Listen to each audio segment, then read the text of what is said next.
This program contains content that may not be suitable for viewers under the age of 18. Viewer discretion is advised.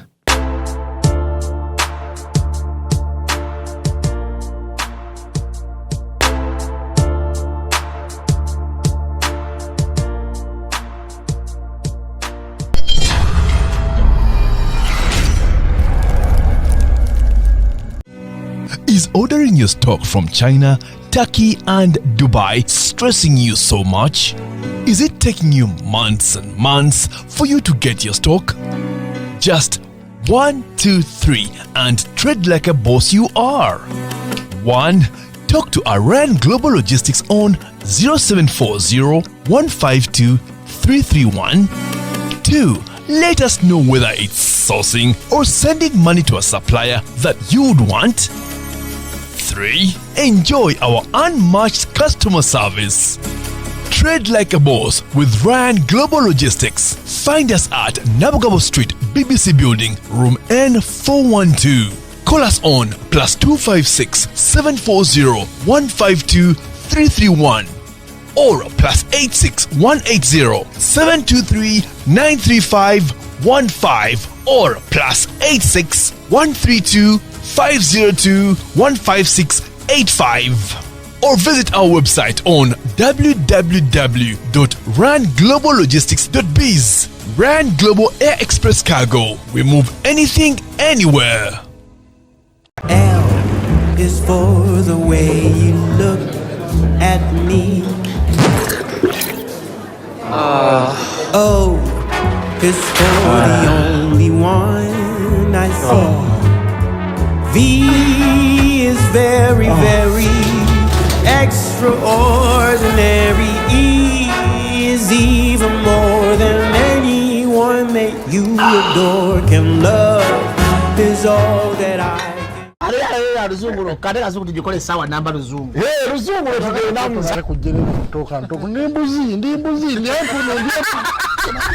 arabura babaddi abachala Wale somuyomba nyembuto katonda ya chembuto genda wedi waminge yabawereza buno bukeke obutini singa babu mutwale bamusonseka mukamwa bwonna n'abufulumiza mu nnyindo Sakibwa ina guno omugogwa Musa wayitista premium detergent waliwo bazangalie munda yakasajja kasendi kalimba bannange esendi bannange.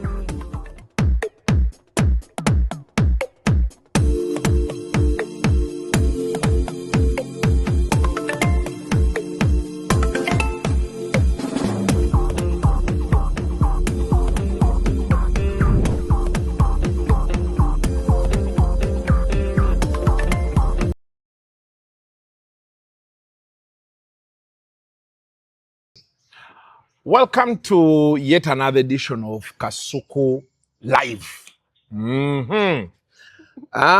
Interview no try to gikola wiki ewedde ku Lwokuna. You didn't show face. But what is with you and not keeping time? Since when? During the link nawe program. Olabe gulo. Aha, nedda. Mutaba yenyini ye yangamba. Nangamba ha. Karo yo mulaba. Aha. Bobo mwagala kusawa nya mugambe emu bobo mwagala kusawa nya na yagam okola ne baddodo naye bakugamba 10 baba kwagala ku 10 bakugamba 7 muti abakunze ne doda ni atukale kumunana nawe kenyini kumunana no lyokotani kabane guys I'm coming era yangana nganti karo ya African time kati betu koro ku Lwokuna twakola munyagwa wali betu malokola munyagwa ne tujje no try to inola tugenda okulya emmere nangamba saa ziri meka 7 twamugambye meka 8 bezako na 7 I mean 8 naffe twali tunatuukawo nangamba nkusibirako sente tajja kulabika nemugambye kiki betu tuka ku venue yakoba essimu yo nga teyitamu kizibu naye wali essimu teziyitamu sibe kyali mutyaba yakoba essimu yo wenali essimu teziyitamu kati omanye essaawa ze yampererezaako message nti tasobodde kujja zaali saa 3 ez'ekiro. Nga olwedde mbadde na bano. I'm sorry. Ndowooza okiraba. Lwaki ompayiriza? Bangamba nti osala ekigambo n'empakana naye kati okirabye. So, but today we are joined by Caroline MARCAH. This is your first time or second time? Second time. Second time. Yeah. On Kasuku Live. Waliwo wajjako Kasuku Live naye naliwo saali mulwadde. Wali mulwadde. Nali mulwadde. Naye Karo tutuuliddemu nno. Ne musajja nga baamusiba nalaba ng'ogenzeeyo. Oli mu kantu ne mamijje. Ne ngamba soko obuze kubatulana n'abatuwuliriza. Muli mutya. Muli bulungi. Yeah. Tuli bulungi. Amina. Thank you for watching Kasuku Live. Yes. Mwebale kwagala Kasuku. Naffe tugezaako mwagala si byangu, but we do our best. Yeah. Mugezaako? Si byangu abeera ategeeza ki? Mutyaba abeera ategeeza ki bwaga nti si byangu? Yeah? Byatwali twogerako ku Thursday ne mutyaba. Nti siri mwangu. Naye nze wammwe. Yagamba but Kasuku is like that. Yeah, we are used. Even me, I know him. Now, Caroline MARCAH, nsooka omulaba, like personally, must have been 2015? Ku Spark. 16. Ku Spark twajja mwaka ki? Tetwajja 2015. 16. Yali 2015. I think must have been 16.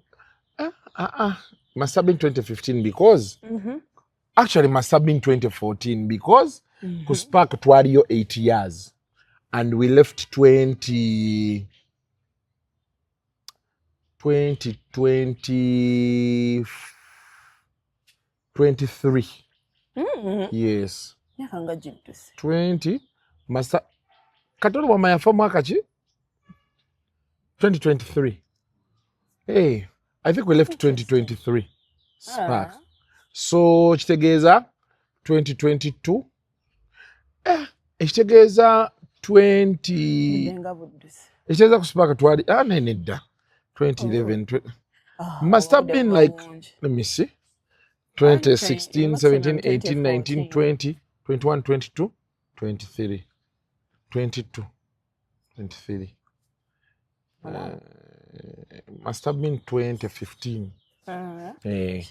Must have been 2015. When nasooka okulaba ng'okola eno show ya Spark bagiyita batya? Eya lunch time. Cheza. Sijali cheza. Yali cheza yali live wire. Yali ku live wire. Wajja tuli molo tuwenga actually most of the time siwala because jukira fe tuge wali okola 21 questions. Yes. Kuba fe tugenda okujja nga bano bakyaliko. Gundi Kafuko nga Kafuka Anatalia nga Bagabi tebannajja tuli ku live wire 21 questions. You are doing 21 questions yaliwo. Yes. Bambi na byonna byajja consecutively lutuwe 21 questions live wire recap. So at Bukedde you were there before or after? After Spark. Yeah. You went to Bukedde. Yeah. After lockdown. Oluyimba lwo. After lockdown. When agendera ku Bukedde. Lockdown twagimalira ku NTV nga tulina ne NAA kiro. NTV mix show ne dance party. Ne dance party. Majja tukyakola live wire. Yes. Because Bakafuko baliwo in live wire. But man, the years have gone by. And to think when you talk about 2020, you feel like it's just 6 years ago. But you know a lot has happened there. A lot has happened. Wow. A lot. Majja tuli mu live wire nga Bakafuko bakyaliwo. Because Bakafuko bagenda lumu. Kafuko Toto ne Anatalia. Bane Anatalia akyaliyo ku Gundi ku NBS. Alright. Is she there? Because I heard she started her own company, I think. But she already had the company even when she was at NBS. Yes, that's true. Events. Yaliwa, but now at Imejaringa Munyo. She's one of the people. She's one of the people. The end was if one day they asked me some of the people you want to succeed. Yeah. Right. In a world where people are dying to be famous, people are willing to do so many things to be famous. she chose sanity. Okitegeera. Bw'omulaba ne we yakolerawo live wa yange omulaba. Waliwo story eraza atajja kukola kafaananyi. Omulaba ali uncomfy. Yes. But then, Wasn't happy. one, she went back to school. True. N'atandika ate ne business ze. Omanyi omukazi yenna yena gw'olaba nga ali deeply motivated to be her own self. Yeah, you gotta give it to her. Abantu bangi tuli nabo waneeno Caroline MARCAH naye bakyayagala akaseerezi. Osanga omuwala nga ayinayo omugagga we asobola okugamba nti amuteekamu ne beziba miliyoni 3. And for her, she was saying, I prefer getting a car. Getting a car. Then Yeah. you go for a trip. Exactly. So the time ebbanga lye namumanyawo ku Spark tetwayogeranga nnyo, but even after that nemboozi ze nze muwulirako and some of the things I know she does. She's one of those people I really think I don't pray for her. Yes, because I have so many people to pray for. That's if I even pray. But she's one of the people I would love to see succeed. Because maybe then, at least younger generation, you know, tusobola gisongerako ku muntu gwe tugamba nti you can be someone without going through everything society thinks you should go through to succeed. Anti obuzibu ate abakola bino ebirala ate bemusinga amplifying. Anti kyavuga nkugambye nti kati abantu abo nina batini nnyo, ninamu ye, ninamu Flavia. Yes. Tumusimo, you have said that so many times. Like people we have honestly seen go through the ranks. They've not had to undress. They've not had to go through scandals.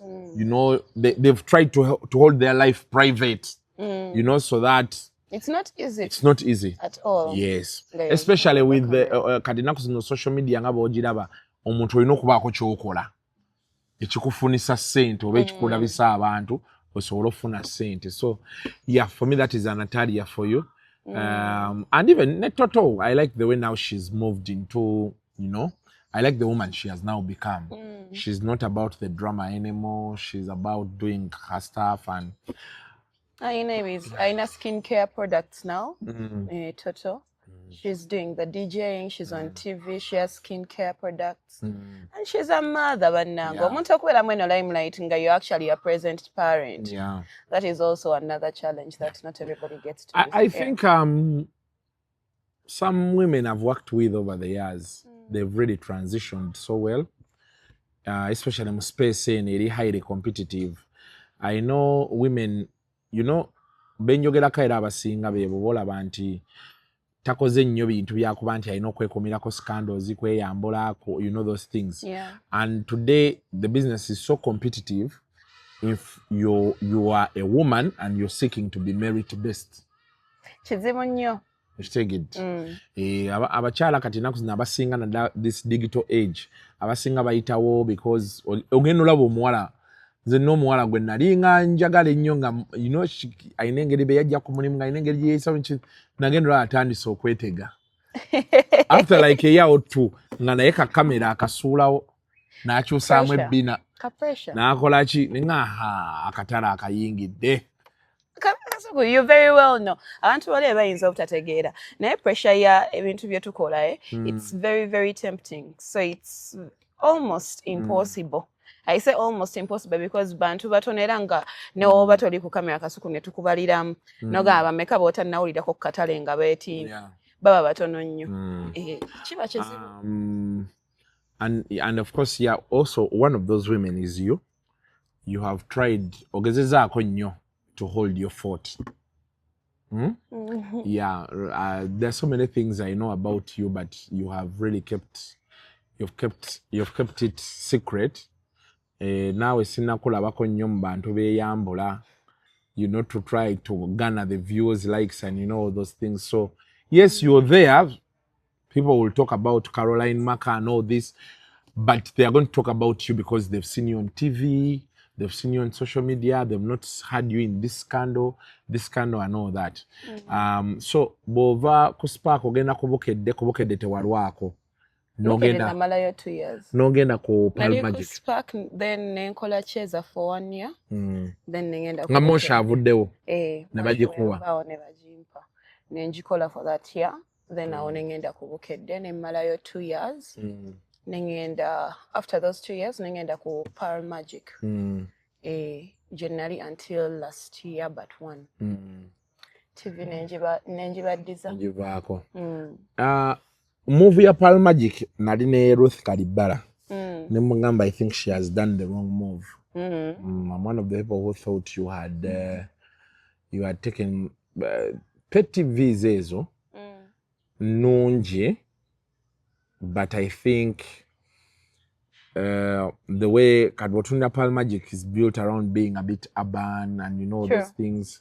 Ate kati eno gye twali tukumanyidde okitegeera. Nemugamba Ruth awo ndaba wensobe, but the only catch for me at the time was Pearl Magic. Well, I heard they pay well. Yes, they do. So at least for them, they are still professional, not even just a bit professional.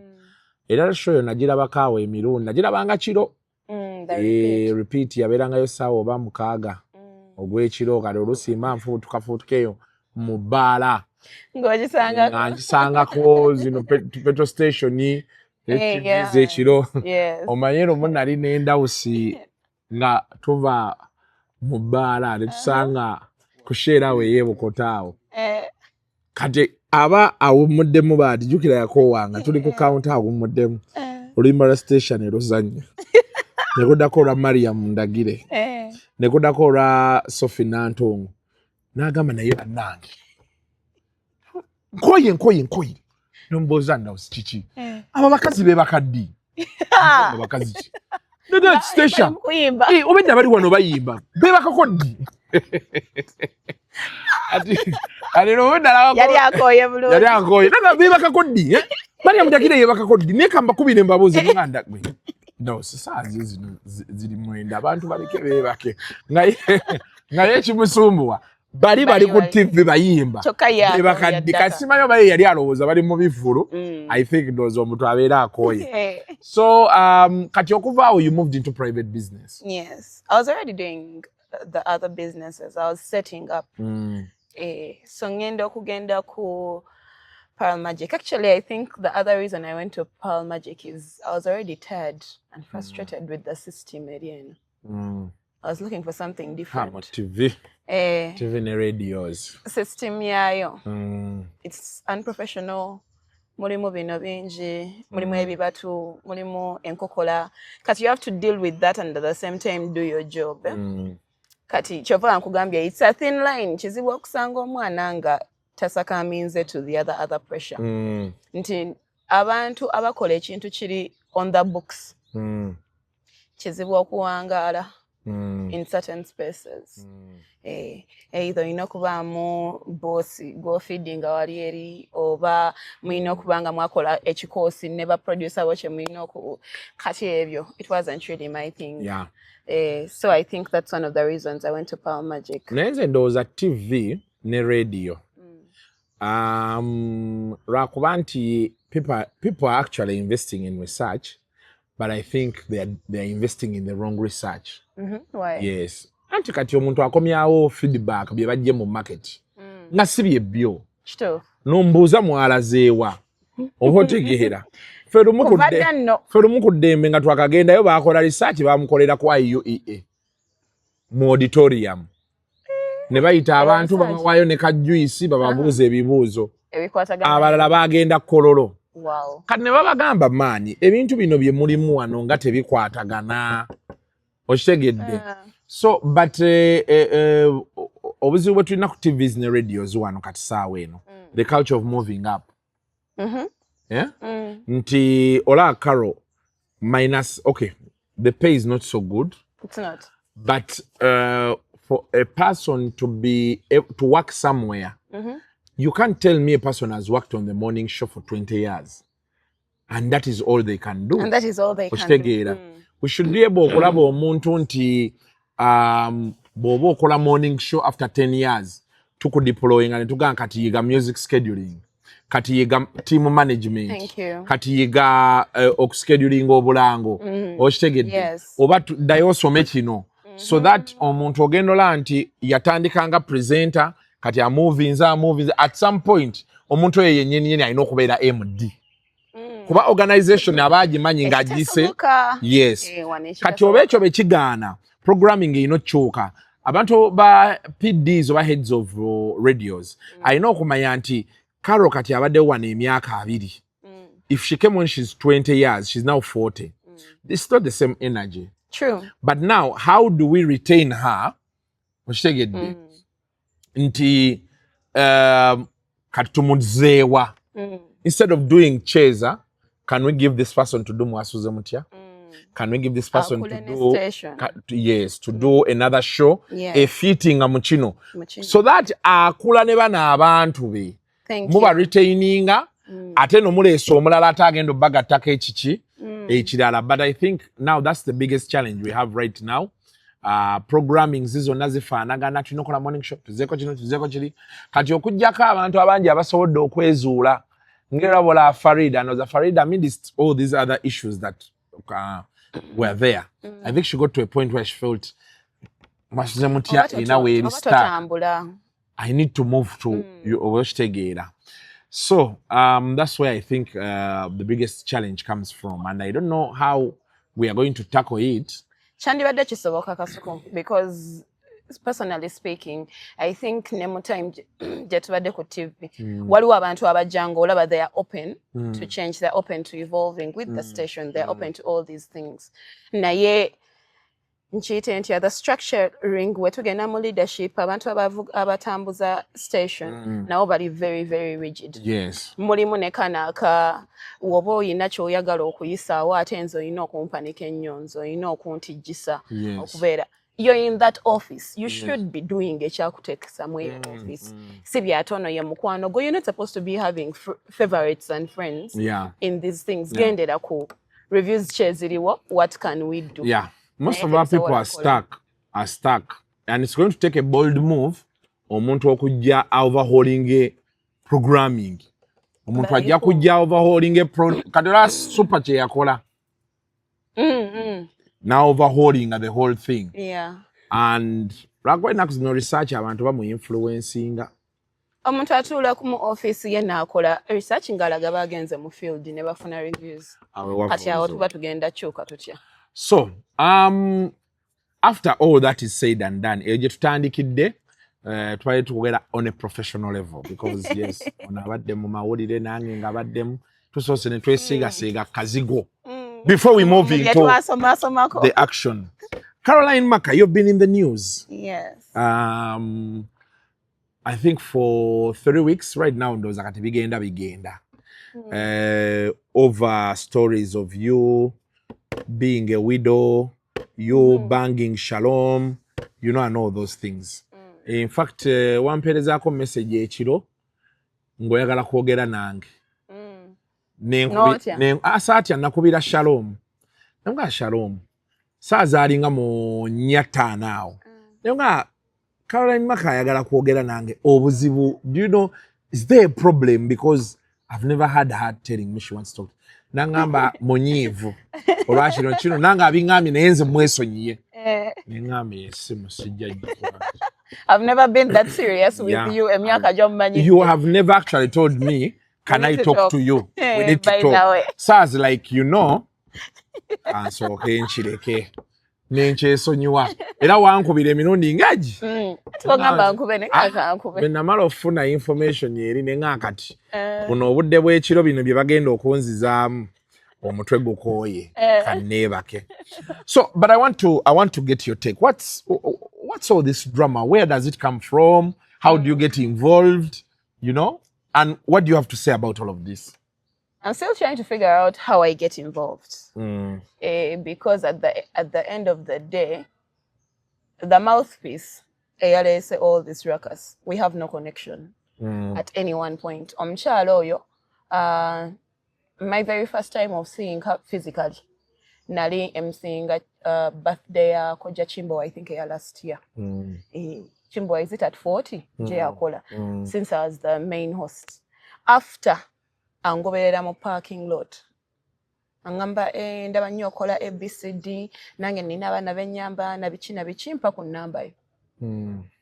Nze ne mugamba okay ntera otambula ne muwala wange era sometimes omulaba ne mugamba muwe nnamba cause we have an office line ne mugamba muwe ye nnamba awo nakoma okwogera naye physically nziramu mulaba physically nga tuli mu nsonga za Shalom ku kooti wenaddamu mulaba era twakoma ku Hello High bwe twakoma nziramu mulaba I think was it your birthday over Shalom's event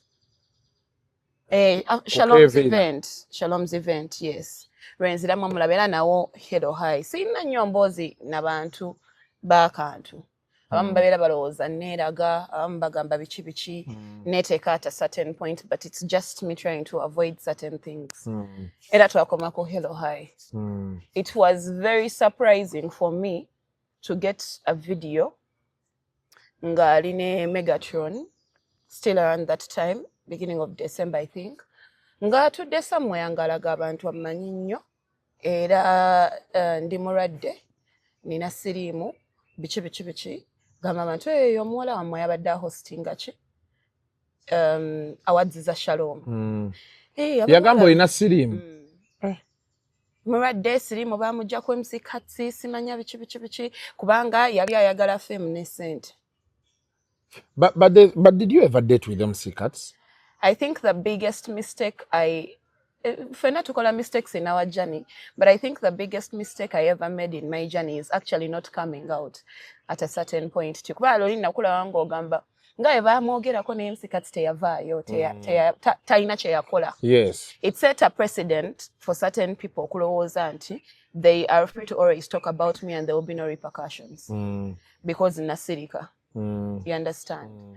Ekintu ky'okusirika era namala nenkola video after bino ebintu nga bitandise ne ngamba abantu abasinga balowooza buli we tusirika either tetulina kye tusobola kukolawo oba tuli basiru oba because those are the things abantu beba balowooza lwaki teyayogedde kirabika there is truth to it oba talina kyasobola kukolawo oba bano abantu abatya talina kyasobola bakola naye Kasuku weegendereza nnyo omuntu gw'opookinga n'okola buli kimu n'asirika n'asigala nga akutunira. Those are the most dangerous people because you don't know why they have kept quiet.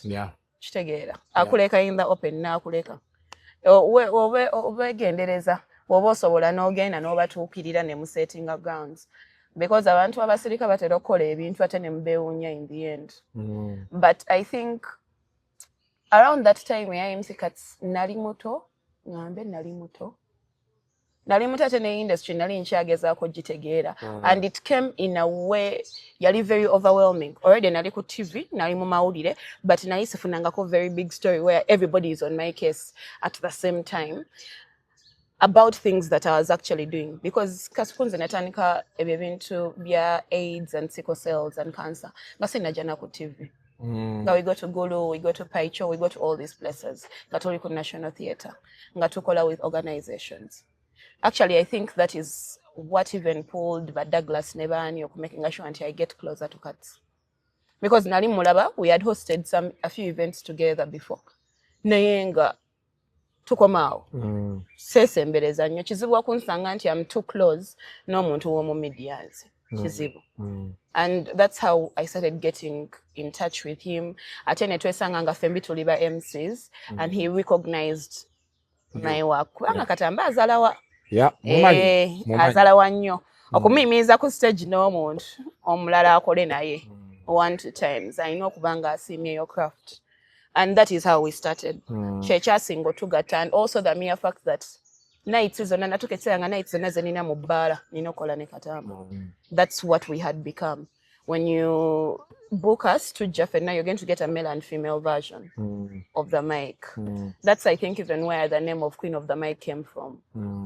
So nga tukola wamu, ate nemisana, nga tukola wamu, because nekatamba alimu organizations at the end of the day. Nga tuli building the MC Katsi Foundation by then.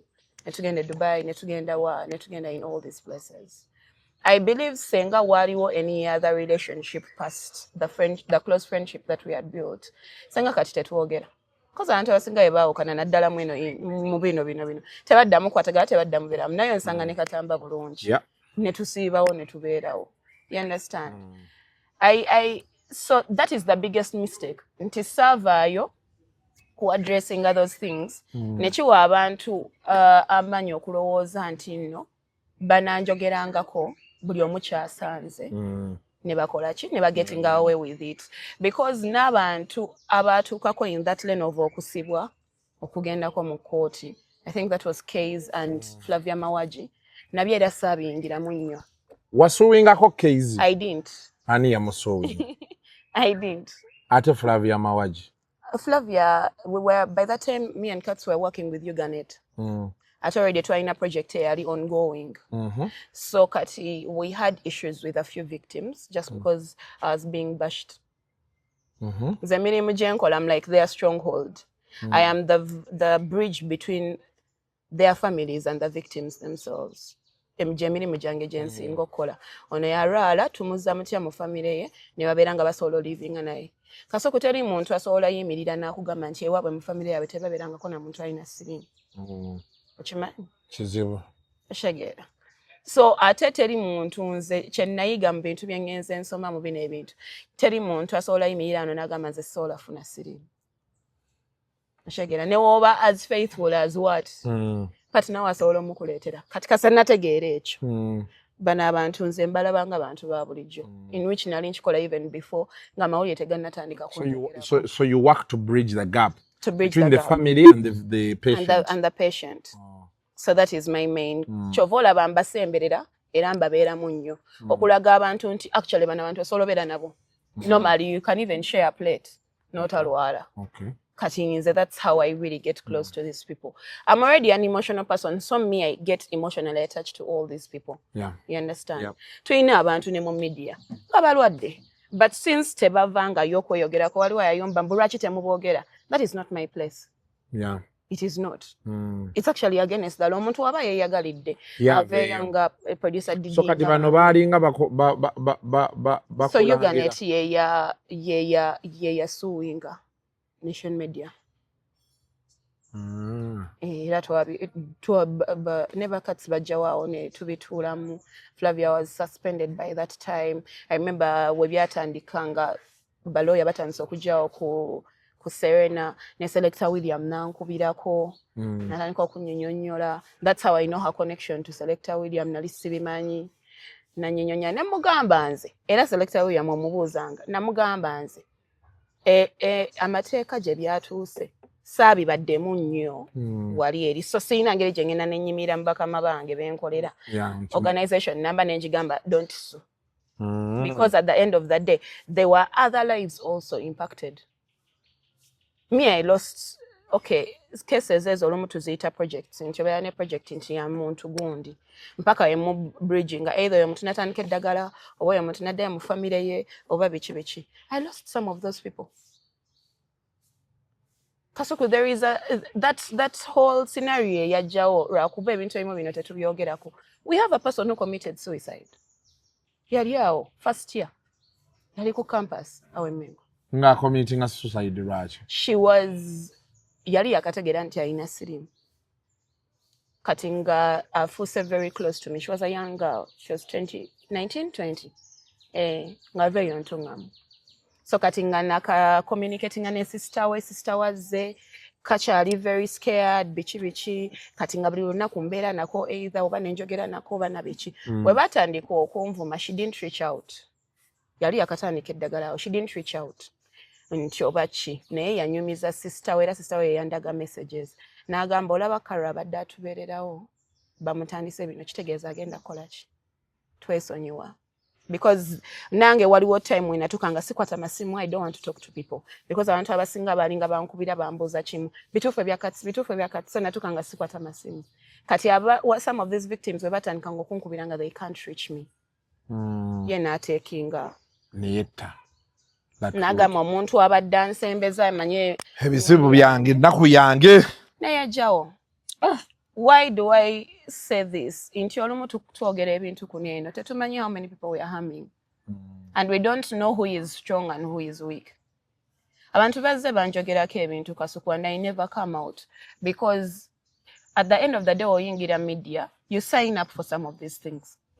You sign up for being talked about in the media. Oshegera, your reaction is up to you, but you sign up for them. Yeah. So luli bye byanjogerako I feel like okungamba oyina sirimu onayina bichi ate dakiika 2 ate ankate etaddeyo results zange kumpewo. I remember by that time nali nva kola tests nga nina kola blood donation bajemu aka HIV bakatadde kumpewo yatukakasiza nti she's negative sina gwe nkakasa nze ku mawulire because at the end of that day get your results. twalina lives that twali nga tutandise okola within lockdown. That day twali tulese Ichuli Ismathalet nga tulese ne Joanita Kawalya. Era results ezo mba nziraga Ichuli kubanga omumanyi yalingamu ekibuliye ngamba naye njagala kubeera sure nina abantu bange baagala beera sure nti okyali mulamu biki so I had my results namuga Azizi so mam Azizi leero mbadde mu blood tests ne bali ne bakwata close up yaabwe ekiro ngendo olaba biri ku mawulire bigenzeeyo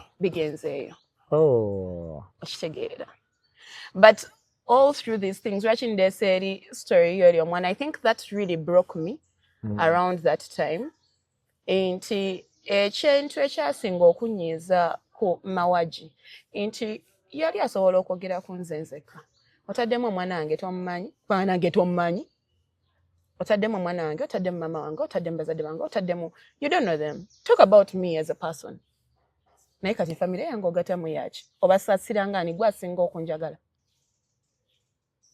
oshegeera toteega basaasira bagenda ku losing nze you're on air proving how illiterate you are about these things you understand ate nga tolina na evidence yonna you get I remember by that time the person I was dating twali tugenze ku is it called Samaki Island for my birthday treat tugenda okudda e Kampala ankate kuba buli lunaku eno ku live wire bakuba buli lunaku kyokka ate nga show gye bagikoleramu I remember yajja because of I think it was live wire recap or something azze mu show gye naakavaako gye neetandikira gye ne scriptingira nenjitandika ku station I've handed it over ate gwe mwotandikidde ne bamuwa amagezi nti nno okubeera nga okwatayo nnyo first ever show sabula agibaddeko and you dwell into nakugaya okitegeera nakuwa ebibyo abantu abatusudiya nga tuli ku kamera abantu babi nnyo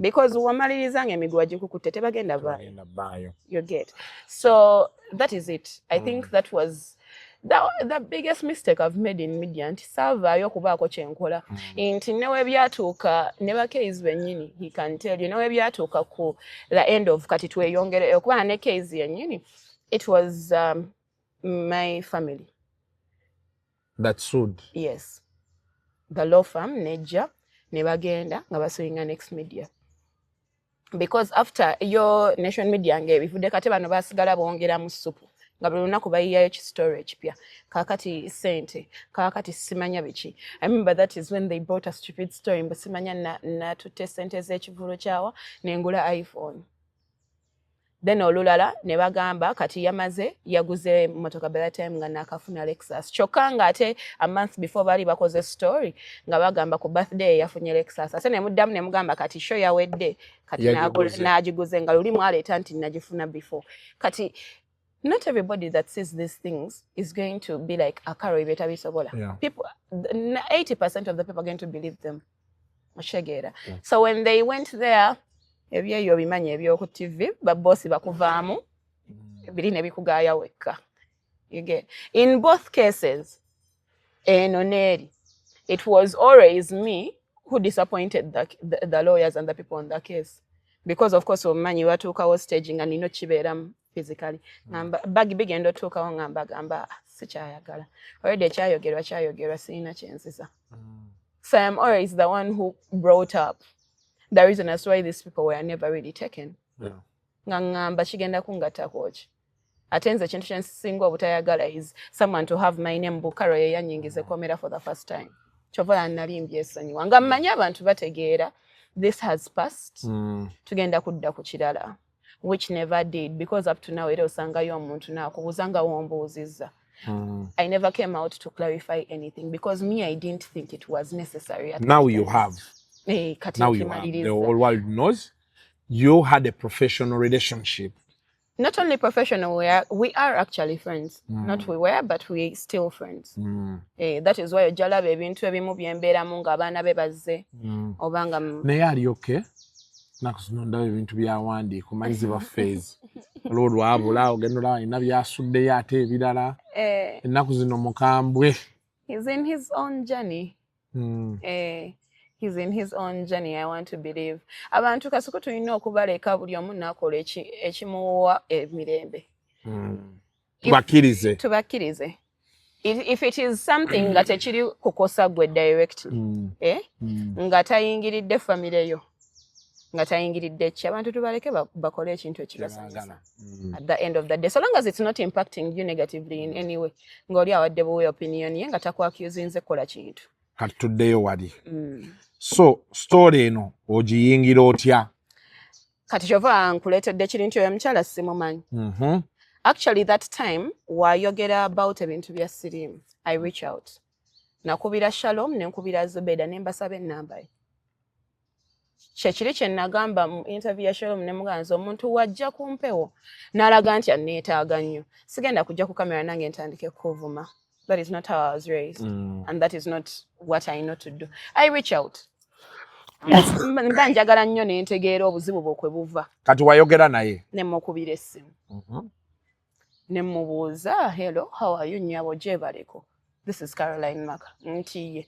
Ne mugamba wayogedde statements bweziti ne bweziti. Nina obuzibu. Njagye kuplayingira because I still have that call. Oyina obuzibu. Do you have a problem with me? Nina kye nakukoze.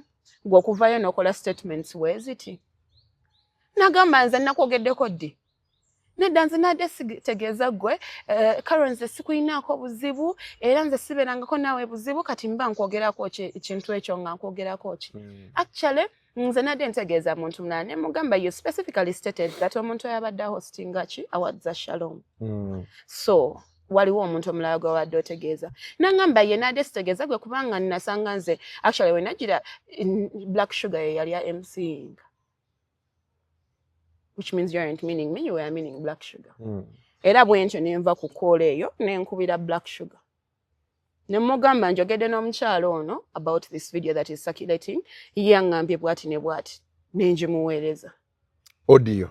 Ne njimuweereza ne mugamba bino byayogedde. If you have an issue with her, sort it. I don't want to be part of it.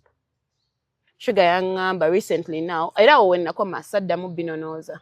Sugar yangambye recently nti ya reaching out oli n'amugamba obaveeko naawe twabadde mulwali simanya biki something dismissive like that kwe kubivaako. But you've come out on air and proved to people bantu bakuwuliriza waliyo abantu eyo abakukkiririzaamu abakkiririza mu byoyogedde. You're here shaming people and showing mbu nze nebaka n'abasajja kufuna ssente na fame already gyosanze nga nina. If people isenga abantu bali tebamanyi Kasuku before I came into the limelight with Cats nandigambye nti nali nnoonya fame. But people already knew me. I was on air. Millions and millions were watching me. So kati nali sirina kye nkyagaza. And omuntu amanyi personally sinze muntu abeerawo nenkola ebintu mbu abantu bandabe. I have my, and I actually love my private life. If I didn't love it that much, senga ebintu byenkola buli omu abiraba. Senga nsibamba posting nanti bannange nze nkola kino businesses zange zezina nze nkola biki abantu bye bakola, but I don't. Because I don't need public or society gratification at any one point. So ebyo ne biggweerawo n'endowooza biwedde. Come 2 weeks, 3 weeks recently nziramu ndaba mwasooka ate actually mwabasooka okukola ebintu ebyo. Nga tuli ne Karo Kasiita. Ne mwogeraawo. Wali okoze interview, you had done an interview with who? Oba yali Dodo, where you talked about Tata w'omwana. It was with Joan Kihembo. With Joan, yes. Kati awo kwe kukyogerako. Yes. Because already ffe twali tukimanyi. Okitegedde. Naye nze bwe nakimanya eyaŋŋamba naŋŋamba nti sirika. Kireka awo kibeera awo. Ne ŋŋamba waayi kasita baŋŋambye okitegedde kati bw'okyogera Kitegeeza now she has made it She what? has made it Public. And I think discussion yavaawo. Yes. Naye ng'olwedde baamaze ddo tugamba nti Shalom yakulya. Kati kwe kumubuuza nti owaayi kiri kitya. Story eyo ya Shalom okundya gwa yagipika gwa yagireeta. Wa.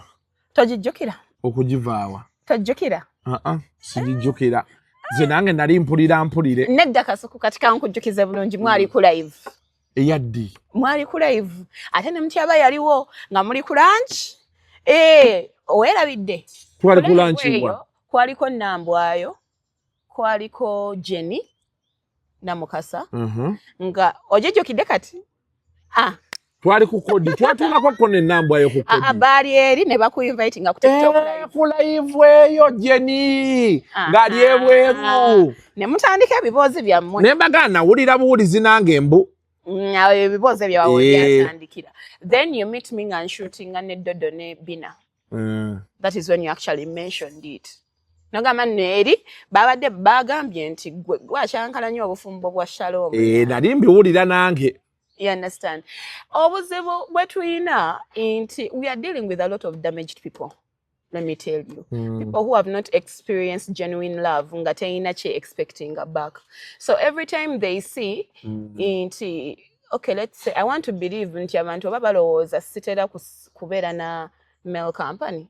And yet me all around. But most of your friends are male. Yes. Kitegeeza wa namba lya. I'm on the move, looking for my groove. Sweetness on my mind. Mango, apple, tamarind on the go. Flavor Mocha Chupa, refresh and go. Flavor on the go, yeah, yeah. Flavor Mocha Chupa, wherever I go. Flavor on the go, yeah, yeah. Flavor and go, refresh and go. No, it's because I think what most of our people abatulaba obuzibu bwe bayina, what they see on the camera is what they take. Oli bandaba ennyo naawe. Galaba bwe tuba tutudde ne tupostinga tamanyi nti nyinza okuba nkusanze mu ddakiika 5. Nze nakolanga ne Ruth one day ne baŋŋamba Ruma n'etandika nti neerya ne Ruth Kalibbala. Okitegeera. Era ne bamubuuza n'abagamba but you guys, why could you naye nga nze Ruth nali mulabanga maama wange.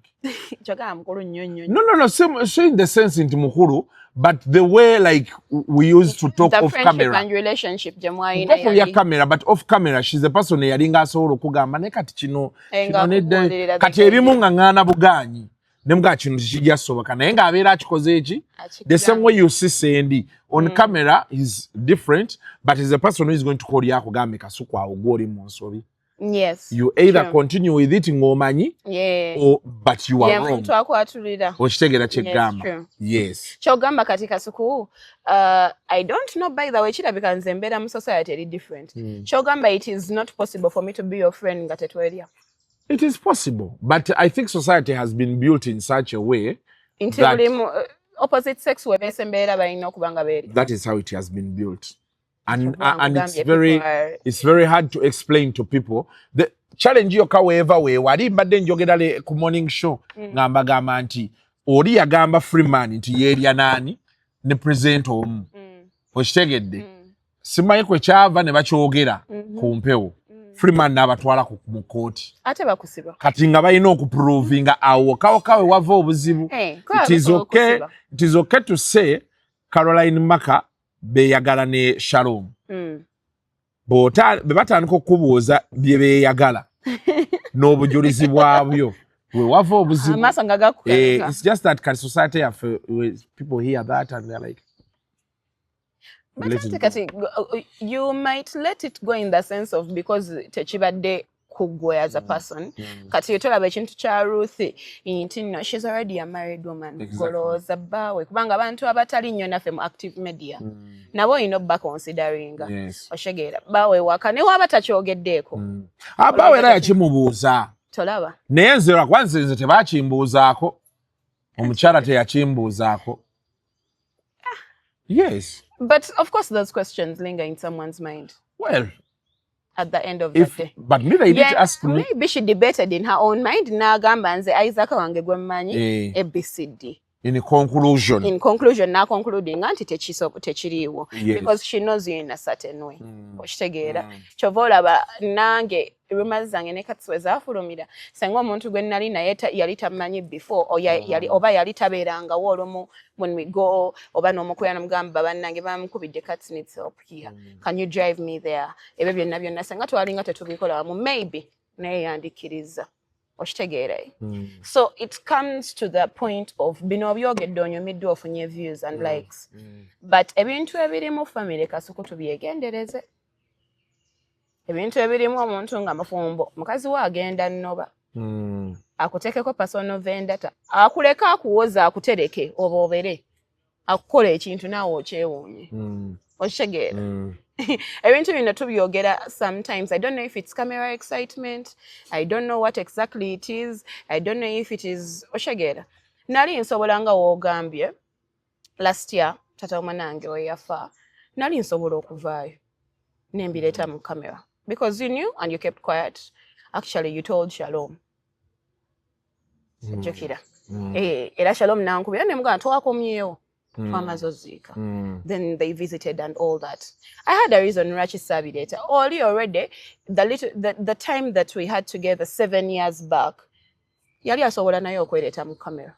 But it's an agreement we had. Najja. N'ataireta kyovola beera yagenda okufa nga abantu tebamumanyi. You understand? Bano bagenza okuvaayo bagambye mbu simanya nafiirwa bba wange nga nina emyaka 25 kati nina emeka. Asimanyi. Kati oyina emeka?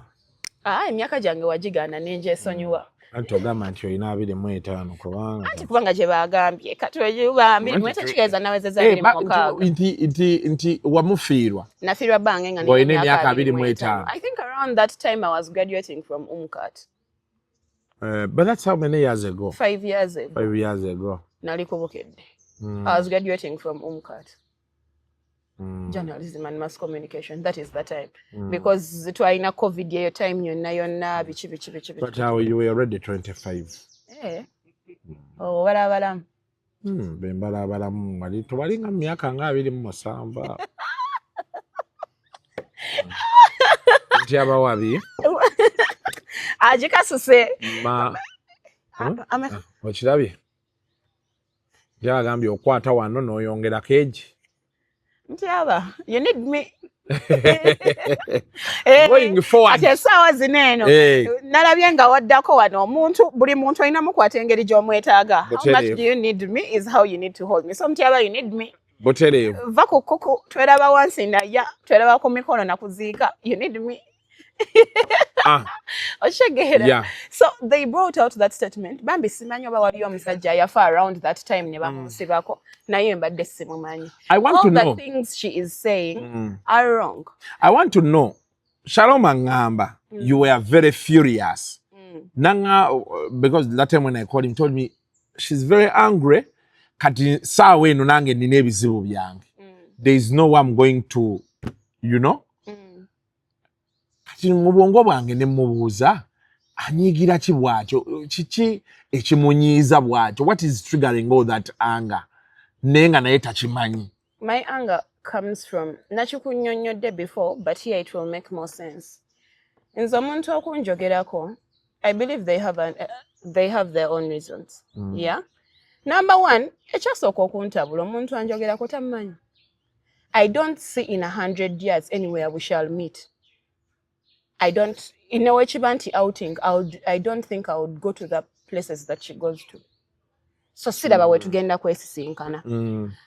Ebintu circumstances nazikunyonyodde the times we have actually been in the same place at the same time. Because of a mutual friend or because she has approached me. Those are the only 2 times that I know that I've seen her physically. Ate nawo tetwasukka ddakiika 3 nga tuwugira. You understand? So kati, if your excuse is you're doing all you're doing, because nalabye video eyafulumye nga agamba byonna yabikola because she was yali awolereza Zubeda. I don't see why the two connect. Sekiraba. Ekyo yakyogereddewa. Najirabye, I think yagikoze after ng'omaze okugamba nti ogenda munoonya. Oyagambye Kasuku tonoonya. Yesterday. Yes. Najirabye video bagimpereza ng'agamba nze byonna bye nakola nali defending mukwano gwange Zubeda buli ayanyigira in the process gwamanyi. I don't see where they to connect. But what was she defending her from or about? Auntie. Because what problem did Zubeda have? Defending. They know better with the hand Zubeda. Kwanza sichitegira. Your party sagira, but now I want to know. She was defending her from what? Yeah, Gambia yali aberera dragging ate bachali ba Zubeda into that nonsense. Yali am defending her from what? Okay, maybe when she sees this video, I get to worry. Because definitely she will reply. Of course. Then she will tell us what was she defending her from. Because nze nabuuza kolomu nti obuzibu buli ki. Era omuntu omunanga nti nze neewunza simanyi. Lwaki neefuula nti simanyi. Because honestly, I don't understand. What was the problem? Eyatuuka okudraggingiramu abantu abalala bonna. I've not talked about Zubeda, so I don't know how I fit into her schedule of talking about people. But whatever she is looking for, I promise her she will get it.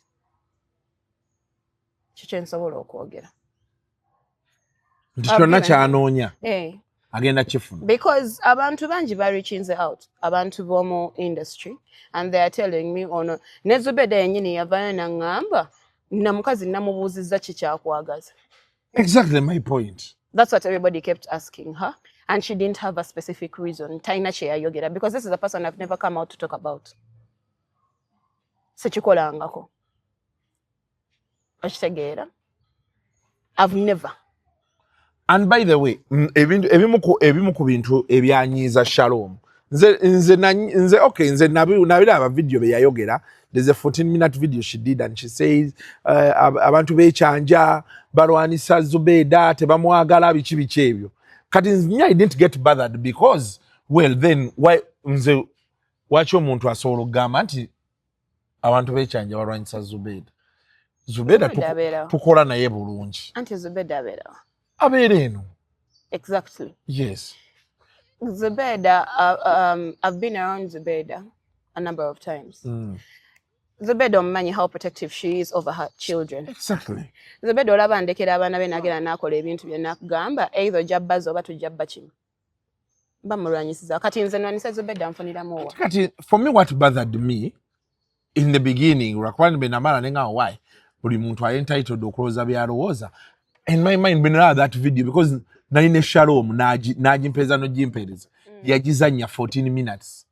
Before we did that interview because interview twakwa ne Shalom try tuze kwogera bajulizi n'abawala bali abali yamuziri ennyumba be bakwata abo kati Shalom nazanya video tanga nti yadakika 14 era abantu bangamba nnyo mu video tinga nali nsirise. What was going through my mind? Wali bwoti namonna ali ati ngoli ngagamba sijja kusa chovola when I talk to you nakugamba ngoli mukwano gwo. No, what was going through my mind? Because that is nine ekizibu kimu. Nzo solo kungamba ekintu. Nensuka nenkirowoozako nenkireka. Kani wayitawo ne week 2.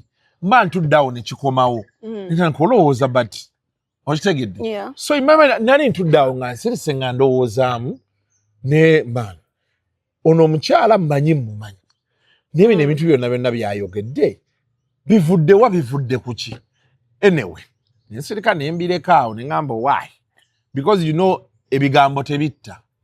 Chavola, that is the time. That statement is very wrong. For me, they don't kill. For you. Yes. For you, a person that has settled peace within themselves, you tell him kati ekintu kyasobola kunjogerako mbu nempulira bubi nnyo kubanga bagambye nkola kineno. Ekintu ekiba kinnuma is the other people bobo dragging into the issue. That is why initially ojjukira bulungi ebyo ebigambo ebyatandika mbunze I have a certain relationship with Shalom. Chovola I didn't address them twaseka. Ne tubireka ne biyita. Because the names being mentioned were me and Shalom. Fenna tuli in front of the camera. Ate fenna tuli bantu bakulu. You understand? And Shalom actually came out over a video ajirabako ngali ne Zubeda and he addressed the issue. Nanyonyola abantu how I get into their family and bichi byenkolayo and how I'm his wife's friend. You understand? Interesting bino ebintu byonna byabadde nga bigenda mu maaso. Nga nze ne Shiba tunyumya bulungi. You understand? Yes. But the issue is, bano abantu abalala oyongeddemu baaki? Because we mwayogera, a few people, I think it is you and who? Maybe Douglas. Mu bantu mu media nzeni abantu batona bamanyi private life yange. Kyova naawe wategeera era kyakomaawo. I was talking to someone named Ogamba. Ninamu abantu abamu bemmanyi nti amawulire gange nga gabatuuseeko. Waliwo abasobola okurespectinga, waliwo n'abatasobola, waba talina kasengejja. Senga ebintu byali byakufuluma ebya last year, senga byafuluma. Oshegeera. This is a person that I hadn't seen physically for about 6 years. You understand? And I needed to respect the fact that he respected my choices nti nze wemba ndeetinga omuntu simuleta mu camera. Era teyejjaayo. Maybe he had moved on with his life. He had moved on with his life. He has his own family. Bayina ebyabwe. Ochegeera. Lwaki mba neeteekako eyo self-pity ey'okubireeta mu camera? Ochegeera. Ekyannuma nti mwayogera as people, yes, because I finally came out and talked about it 1 year later. Yes. Ningamba bantu, I gave it as a respect to you know, to his family and to his memory. Nisibyogera when it happened, and we also, me and my son, had to go through a certain transition into chali chise. You understand? And also, I wasn't in this person's life, so I don't have the right to get that pity. Yeah. And I don't even need it. Na atengo kyogerako ne Joan, na kyogerako because we were talking about family and single mothers and how do they move on with their lives, they get partners and all these things. So me, that's how I came to talk about it. Ne mujja ne mwogera. Ne kiggwa. Oshegeera. Enkeera kyanneewuunyisa okubeera nti omuntu azze okwogera, tazze kwogera ku bammeeya bakasuku bye babadde boogerako just. Oplayinze audio, ate otandise okulaga abantu nti omanyi nnyo. Akutegeera. Ontegeera. Omuntu gwe boogerako yafa omumanyi nnyo yafa 5 years back. Bamukuba amasasi nga mubbi. Ekyo kintu ky'obubbi kyo kyanneewuunyisizza. Kitegeera. Era nalinga naye, nali nkimanyi nti mubbi, naye nga mbeerayo because njagala nnyo good life. Kasente nali nkalya nga nsirise. These are the statements being made. And for you believe that okyalina deniability because toyogedde linnya Carol. People need to study the law. Because kikulya. People need to study the law. Now she write a context. Kibagamba nnyo, there is context, there is assimilation. So tebakulimba mbu just because tewayogedde erinnya Kasuku. Gwe nojja n'ogamba oli akola ne mutyaba. Eshegeera. Ayogera nnyo ekigambo Kasuku Live.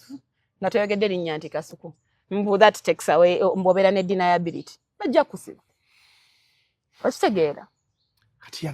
Yagamba yali defending Zubeda. Hey, and then after you saying all these things about me, you come out and make a statement like, byonna nkola within this period, nze nabadde defending Zubeda. Olinga yagala okunteekamu ekirowoozo, there are two things. Either yagala kundaga nti nalina kye nali nkoze Zubeda, nga wootyo we mwali mulina okunziriza. That is number one. Number two, oyina ekintu ekirala kyoleetawo nti maybe ebintu bya Zubeda byali bisusse nga mulina okuteekawo nze as a cover up. Story yange etambule biri bife. Because eyo nayo game weri mu media ogimanyi. We create a new story to kill the other story. Those are the two things you're trying to implement. Kyoli okundaga. Your party sagiwulidde naye ngate yagambye buli awuliranga yo alina kye yakola ekyamunyiza agenda amulope poliisi weri government tugiwa emirimu. Ye byonna bye yakola yali adifendinga mukwano gwe. Kati ogenda ku poliisi government ogenda giwa mirimu. Nedda munnange anti nze si yaŋŋamba ekyokukola. And I'm not going to come out here and disrespect her.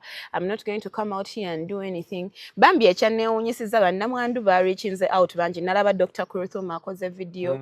Nalaba Fifi the Queen akoze video. I've seen a lot of people, notable people abavuddeyo ne bakola videos. FF yes namwandu. Yabadde ayogerera bannamwandu abamukaabira sinnamwandu nti nagambye namwandu nafifi yavuddeyo ng'ayogera ku bannamwandu. I've had Bambi women call me that they're actually going through these things nga kyabayisizza bubi. And they're like, be strong. I'm like, you people, me, I'm okay, but I feel for you. But you moved on from that. I remember very well. Nga takyali tukyali eri. Yes. Ku Spark. Yes. So kati nzeeyo nali siinayo nnyo se. Yes, it happens it's unfortunate because at the end of the day, no man agenda kula tali meeting or physically. They won't have that one-on-one to know why he made the choices he made. But still, at the end of the day, my son is okay. And I am okay. And I'm living my life. Oshitegeera.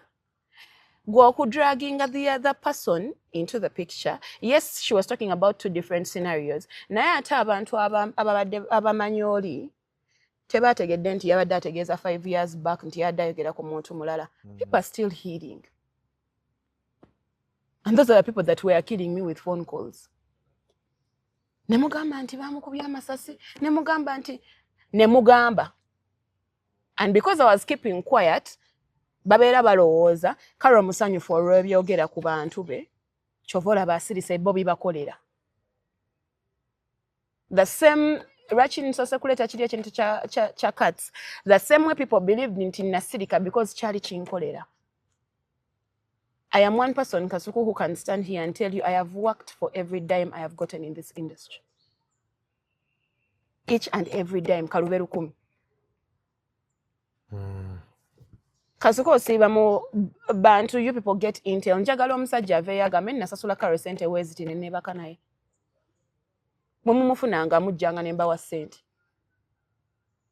Emirimu gino abaana bagikoze. Nali nsobola ogikola. But I chose not to. Oshitegeera. I've worked, I have single-handedly, with the help of God and all the other people I've met in my life, worked through my life. Inti sina TV gye nagendako because boss yali ankwana. Wagendayo ku merit. On merit. Nti nkisobola. Okujja ku live wire, screen test yaliwo nga kuliko abaana nga 6. Twamaliriza bawandudde nga tusigaddeko nze ne rape ne tukola gundi dry runs ne toto ne maliriza nga nkoze rape naddayo ku record. Until batoto we bagenda, rape n'akomawo in a new version with Gabi Ntate. Era bandikawo bansangawo. Oshegeera. And by that time, twakolera waliwo Agikonde. Yali mukyala. So you can't say, nagenda okutandika okusoma nga ndi ku Spark, nagenda okugraduatinga nga ndi ku Bukedde, nga nsoma already bye natandika okukola. Mukama yanyamba nti nalina talent esobola okumbeesaawo as I get my papers. Yeah. We have, Kasuku, nalina time gye natuuka. I don't know if you people saw. Nze ng'ewange ningizaayo obulingizi. Ninokeera ku ssomero. Male nveeyo ngende nkola oluyimba lwo. Male nveeyo nga tulina meetings za oba Uganet, oba women, oba Center for Women Justice, oba biki. Male ozivaamu, nfune wendi emmere, netegekera night y'ekiro ne bakats. Night ogivaamu saa 9:10. Huh? Kubanga bakasuku bali mu vibe, bagamba MC tavaayo. Asigale nga achapa. Both Fa ogwe twagala. Onavaayo abantu bafulume. Nomaliriza naye ng'enkeera olina lecture oba olina paper ku campus. And that was my life for more than a year or 2. Senga nali golooza sagala soft life ya kubeeraawo omusajja mpase bandabirire. Nino labirira omwana alina okusoma ate si ye I have other responsibilities. Ate nga ne kusomero neesomesa neesasulira. I have financed the life that you people see. Kati gwoveeyo and you try to tarnish my name just because ogenda funa your views za one day or 2. Ofuneyo $1 ku YouTube, ofunene abantu bakulabe, you have talkability on TikTok. People should start respecting people's grains. Shegeera. Because omuntu nina ebintu bye nali nsobola okukkiriza okukola. Nfune sente. je biri ate weebiri ate abagala ozigaba weebali naye wemba nasalawo ne sibikola nensula nga ntunula nensiba nga ntunula and then for you come out and you believe you're going to get 15 minutes of fame through dragging Carol through the mud because gwowulira gwolina tappingako ofune talkability ofune presence. It has to stop. It has to stop. Tosobola kubeera okujjako ng'oli mu self denial, tosobola kubeera onojja n'oyimirira because I want to address something. Na kubira when the story started, nanoonya Shalom, actually Sam kubira namusindikira message. Era naye asobola okubuuza. I have the message nabuuza Shalom. What exactly does this lady have on you? Muyina buzibu ki? Ntegere how I come into the picture, ntegere how she came from talking about you, ate n'abeera nga buli lunaku akola video about me. Ate ng'ekyongera okunuma nti ate nga buli kyayogera kikyamu. Nangamba simanyi. Nengamba ani addako awo. By that time wali tonnayogera nti omumanyi bulungi. Ne mmanya nti Zubeida. Ne nnoonya Zubeida. Ne mubuuza munno buzibu ki? Because before I attack someone, I need to understand. Maybe nina kye nakola nga simanyi. Omuntu n'abeera n'obusungu bwe najja. Zubeida nangamba njogedde naye agambye agenda alekeraawo. The following day noddamu n'okola video endala. Nezira yere wa Zubeida, and I made one statement. I didn't tell her, go and tell them to apologize. I don't know why she told you that. She has an audio, so logical playing ngira gye namusindikira.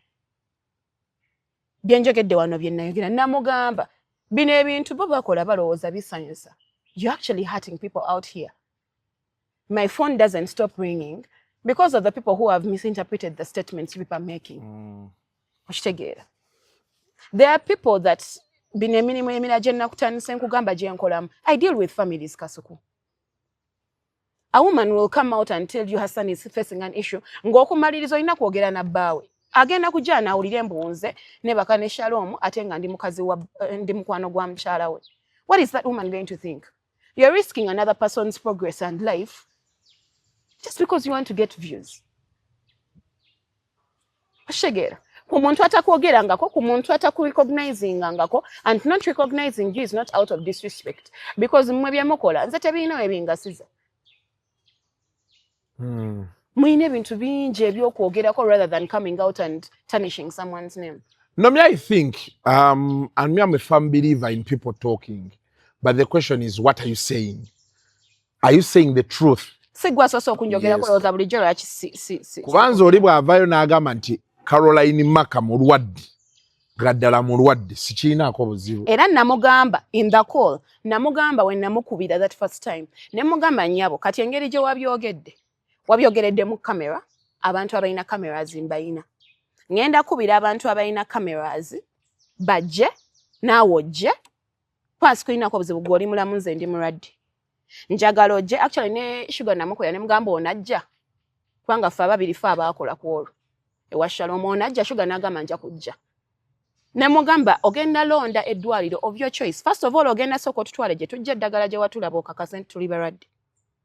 Tuveeyo nga cameras weeziri, olonde any hospital of your choice on my bill. Tugende ffe naye twekebeza aba? Babiri. Weekebeza wali nange bankebere. Results wezivaayo nga siri mulwadde ngenda kusiba. Nakimugamba. Nedda nze nadde soogera ku ggwe, nze kati nkulinako obuzibu ki? Omuntu gwese nadde soogera ku ggwe. Namugamba okay. Njagala nnyo omuntu ng'avuddeyo ng'ayogedde statement bwetyo, Kasuku njagala oveeyo oyogere nga at least olina proof.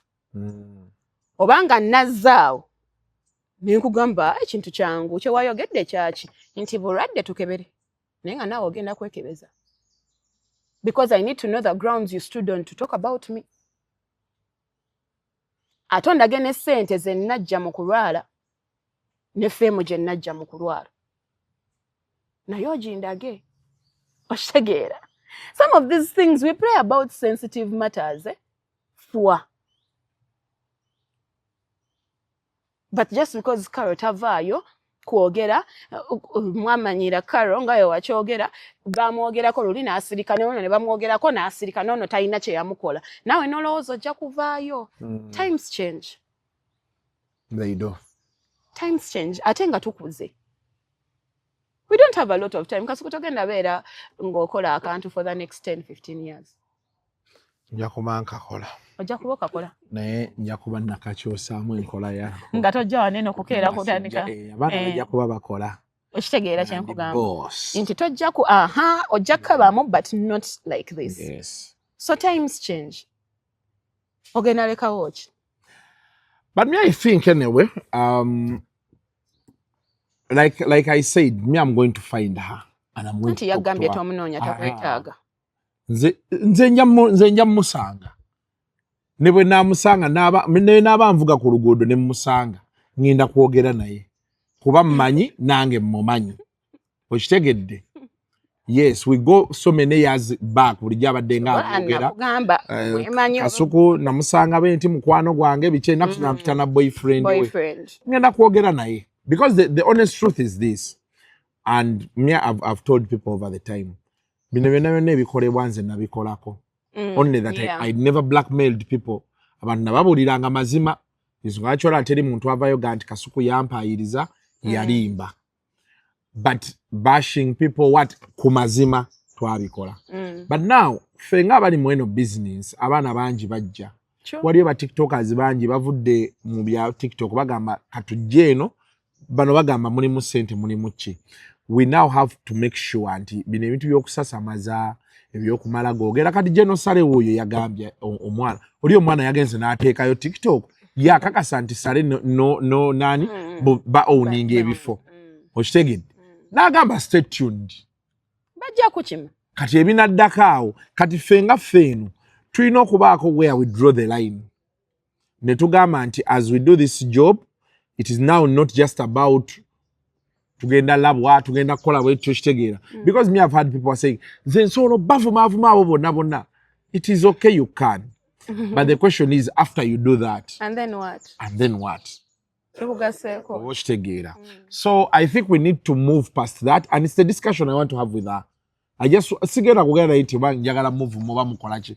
Just njagala kugera naye mu buntu mugaye nti olaba bino byonna tebyetaagisa. And also to clear the air, she made a statement and said mbunze nakwatagana ne Shalom ne tumusindikira oba abachi ne bajja ne bakuba business ye bifaananyi. Simanyi na business ye Jerry. Sijimanyi Jerry. But n'abantu bambi betu disappointing nze nalaba abeera mukwano go mukwano go ng'avaayo. He said a lot of statements bambi about the life oyandabira mu lockdown nesudde ebbeeyi okubeera mu bantu b'akantu mumwe and all that. I'm very sorry I disappointed you, Mr. Anti yali alinze n'agamba tamanyi oba ngenda muvuma. Let me take this opportunity to tell you that I am very sorry for disappointing you. Wali omanyi ngenda beeranga bafabiola ne sibeera bwe batyo. Naye nange nina obulamu bwange n'engeri gye nasalawo obuyisaamu. Bannange buli omu alina engeri gy'ayagala otambulamu. Wembanga olaba ne degrading okubeera mu bantu be mbaddemu, it is very possible. Bannange bafaani mbadde mbasaba. Let us all live our lives the way we want to live them. Sagala weeteeke nnyo ku pressure ya kulivinga nga Karo because you don't know the things that I do. Or that you go through. That I go through. And I don't know that if you're willing to actually go through the same things. Mulekera otuteekako this huge responsibility of oba kubateerawo layini gye mulina yitiramu. Twagala nnyo, I respect fans and the love they have for us. But this statement of kale nange ya disappointinga kale bannange yakola bineeno nina obulamu nga naye woyina obulamu saagala muntu yenna yenna kulivinga bulamu bwe just because Karo has lived like this. Okuva na leero I have my own responsibilities towards my life. You also have yours.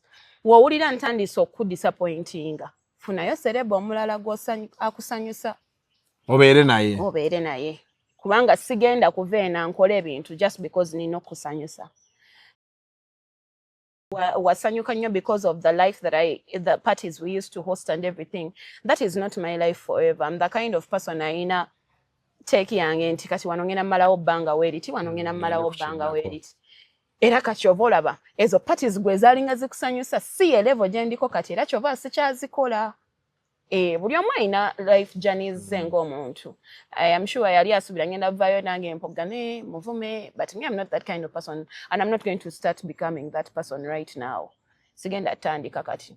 Nene Nalongo mu mutima omulungi you can decide nze sigenda kugamba lekerawo nga nagambye nze zibeda samugamba ko nti Shalom should apologize nti Nalongo should apologize. No, because your apologies don't mean nothing to me. If there is damage caused, it was already caused. So apologies zamwe tezina kyezigenda kujjawo. But if you feel like you want to continue. But I promise you there will be repercussions. Kyononya ojja kifuna. Mutyaba mubeere bulungi mweraba. Sina kyennyongerako bannaye. Ogambye kyanoonya ajja kifuna. Ajja kifuna. Tyaba tugende. Kati omuwala bulijjo omulaba mu kamera. Era okyamwegombera mu kamera.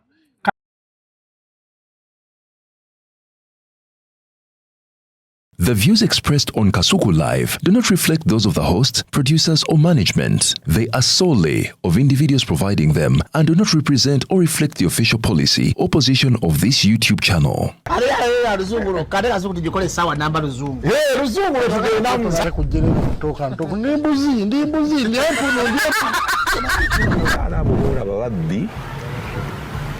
Abakyala wereso omuyomba enyembuto katonda yekyembuto genda wegiwaminge yabaweereza buno bukeeke obutini singa baabumutwale bamusonseka mu kamwa bwonna n'abufulumiza mu nnyindo kiba alina guno omuggo gwa musa waitisita bibya mu detergent waliwo wanagambye embula y'akasajja kasendi kalimba bannange esendi bannaye